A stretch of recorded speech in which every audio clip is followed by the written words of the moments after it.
ایک مرتبہ ایک بادشاہ نے اپنے وزیر کو آدھی سلطنت دینے کو کہا، لیکن ساتھ میں کچھ شرائط بھی عائد کیے۔ وزیر نے لالچ میں ایک شرائط جاننے کی درخواست کی۔ بادشاہ نے شرائط 3 سوالوں کی صورت میں بتائے۔ سوال نمبر 1، دنیا کی سب سے بڑی سچائی کیا ہے؟ سوال نمبر 2، دنیا کا سب سے بڑا دھوکہ کیا ہے؟ سوال نمبر 3، دنیا کی سب سے میٹھی چیز کیا؟ بادشاہ نے اپنے وزیر کو حکم دیا کہ وہ ان 3 سوالوں کے جواب 1 ہفتے کے اندر اندر بتائے، بصورت دیگر سزائے موت سنائی جائے گی۔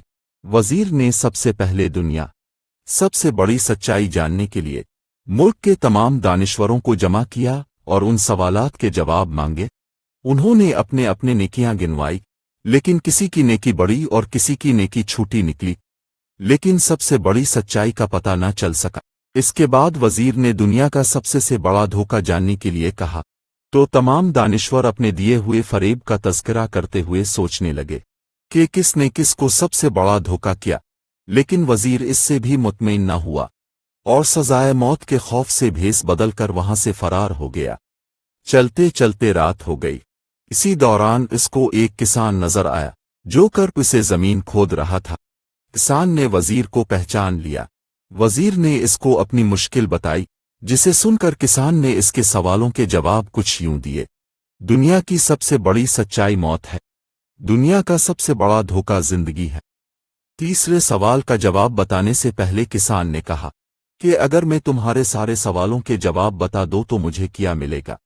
سلطنت تو تمہارے ہاتھ آئے گی، اور اسے ہی استبل کا نگران بنانے کی بھی پیشکش کی۔ کسان نے یہ سن کر جواب دینے سے انکار کر دیا۔ وزیر نے سوچا کہ یہ تو آدھی سلطنت کا خواب دیکھ رہا ہے۔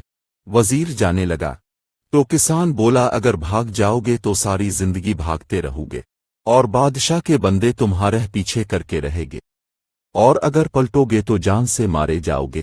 یہ سن کر وزیر رک گیا اور کسان کو آدھی سلطنت کی پیشکش کی، لیکن کسان نے اسے لینے سے انکار کر دیا۔ اتنے میں ایک کتا آیا اور پیالی میں رکھے ہوئے دودھ میں سے آدھا پی کر چلا گیا۔ کسان نے وزیر سے کہا، مجھے آدھی سلطنت نہیں چاہیے، بس تم اس بچے ہوئے دودھ کو پی لو تو میں تمہارے تیسرے سوال کا جواب بتا دوں گا۔ یہ سن کر وزیر بے چین ہو گیا، مگر اپنی موت اور جاسوسوں کے ڈر سے اس نے دودھ پی لیا۔ وزیر نے دودھ پی کر کسان کی طرف دیکھا اور اپنے سوال کا جواب مانگا، تو کسان نے کہا کہ دنیا کی سب سے میٹھی چیز انسان کی غرض ہے، جس کے لیے وہ ذل ترین کام بھی کر جاتا ہے۔